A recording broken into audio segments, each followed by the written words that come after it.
Welcome to Mindful Musings, where you're invited to join in mindful reflections that encourage and deepen connections with self and others. Help build a culture of caring, create a life of purpose, and face challenging transitions in an atmosphere of unity. Today, we are using the Virtues Reflection cards with permission from virtuesmatter.com. A live link is provided in the description box below this video for information on purchasing the downloadable phone app and/or a physical deck of cards. Peacefulness is inner calm and tranquility. It is a sense of harmony with all creation. Inner peace comes from quiet reflection and prayer. We release the past and let anxiety go. We keep a graceful pace, not allowing ourselves to be rushed or overwhelmed. We do not give in to anger. We resolve conflict in a just and gentle way. Peace is giving up the love of power for the power of love. We choose the unity of peace over the fragmentation of fear. Peace in the world begins with peace in our lives. Do you want to read the back of the card, Barbara? Mm-hmm. Lord, make me an instrument of your peace. Where there's hatred, let me sow love. Where there's injury, pardon. Where there is doubt, faith. Where there is despair, hope. That was a quote by St. Francis of Assisi. The practice of peacefulness. I have a tranquil spirit. I enter the peace of reflection. I release my fears. I move calmly without rush or hurry. I choose justice instead of anger. I choose unity over discord. I'm thankful for the gift of peacefulness. It allows me to be an instrument of grace. So how's that speaking to you today, Barbara? I wish we taught this in kindergarten, because then everyone in the world would have an understanding of what it means.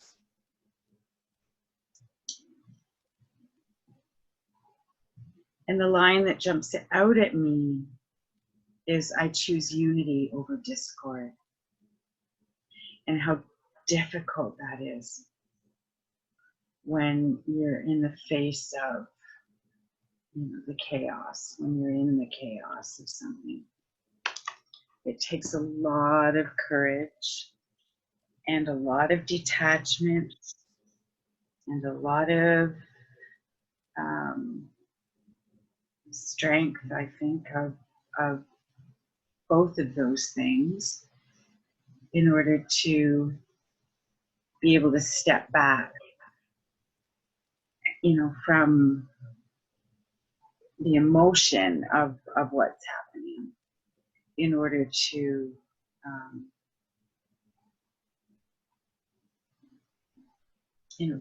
give way for this the transfer to happen, the flip from the power of love, from the love of power rather, to the power of love. There has to be a step back. So that line really jumps out at me. I choose unity over discord, because it's hard to do, and it's not easy, and it's friggin' complicated when everything around is it's all about fighting for this and fighting for that and struggle and even the idea of transformation is not focused in a peaceful way. It's focused on fighting your way to peace, which it just seems so counterintuitive. So to be able to choose unity over discord. I like that. It sort of empowers me. It makes me feel like I do have another choice when I'm in the face of chaos. So I guess when I say I wish people learn this in kindergarten, I think, you know, so that it is instinctive, instead of having, you know, I've just spent 3 minutes talking myself through that process. And when it could be, you know, really instinctive for people just to completely understand that even when they're faced in chaos, they still have a choice. And that when we choose unity, we're actually choosing spirit over fear. Like we're choosing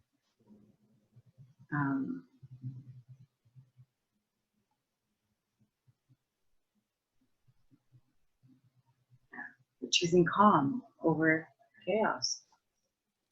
Yeah. I like this card.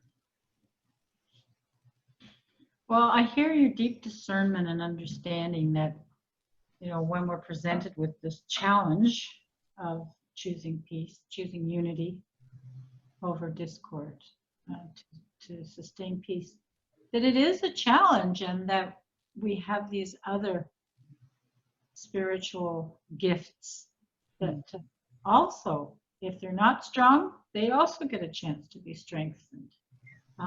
So, you know, that idea of having the courage to choose unity and having the detachment, exercise that courage to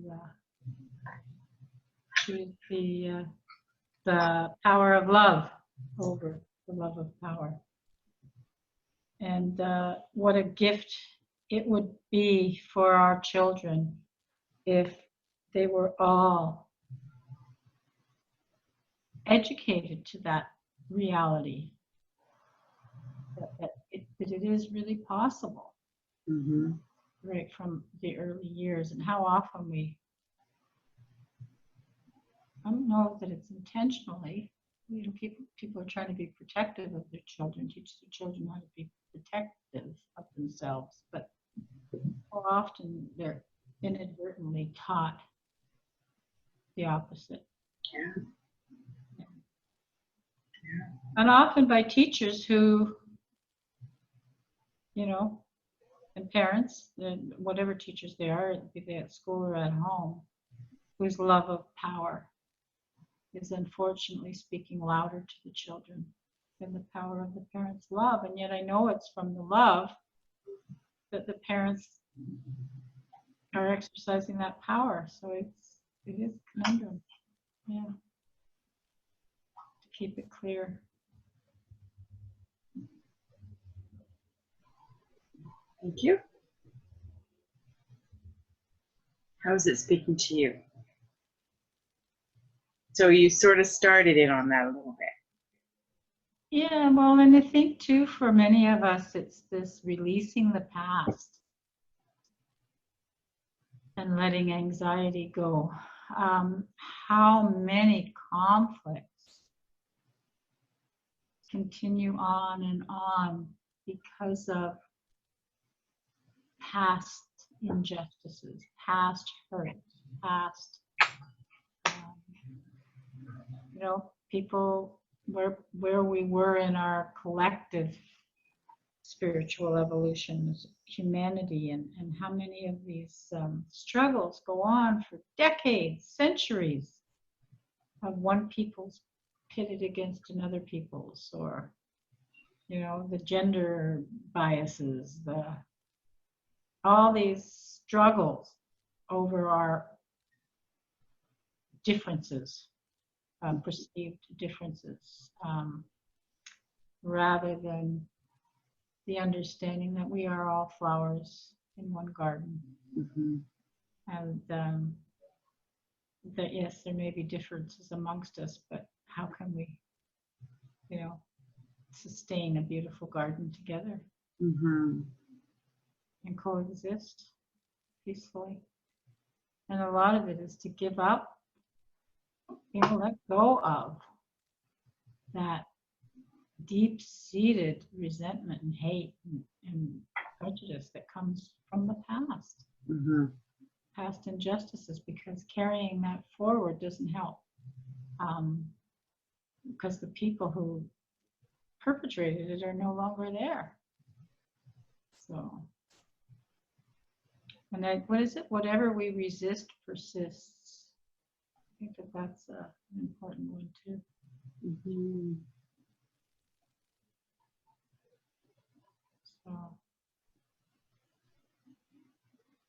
So, and basically that our spirit is tranquil. That we do have tranquil spirits when we allow them.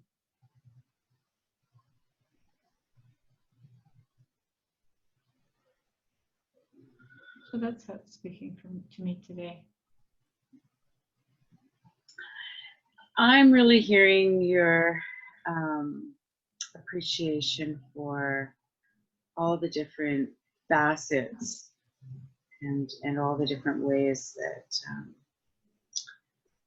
that peacefulness can not only be infiltrated, but also how it can be reinforced and strengthened.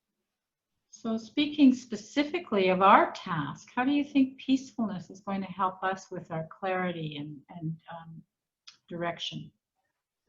I just, feel completely safe that that we can just spend the next hour deciding what we're going to do in a gentle and fun and easy way, and I think that's the message. It's what are we playing with today, and how are we showing up, and what do we need to do that's the next best thing. So yeah. How about and I really hear that trust in what you're saying, that you're trusting that we are instruments of grace, and that we'll just play it forward, keep playing, and I see that place where it says we keep a graceful pace, not allowing ourselves to be rushed or overwhelmed. Cool. Yeah. There's a teachable moment in here for me too, though. We release the past. Yeah. And let anxiety go. So I spent about an hour today typing up a letter, and now I'm wondering if there might be too much of the past interwoven into my purpose for writing the letter. So I'm actually just going to let that draft sit in a folder. I'm going to release the past, and then I'll reread it and see how I feel tomorrow. Mm-hmm. So I hear you choosing to move calmly. Yeah. Without rush or hurry. Yeah. And find out how to communicate what is important, to discern what the message needs to be and what can let go. Awesome. Thank you. Thank you for joining us in Mindful Musings today. We always welcome courteous and respectful feedback in the comments section below. And if you enjoyed spending time with us, please remember to like, share, and subscribe. And if you're interested in joining us online, click the link to visit our site, synergyetc.ca.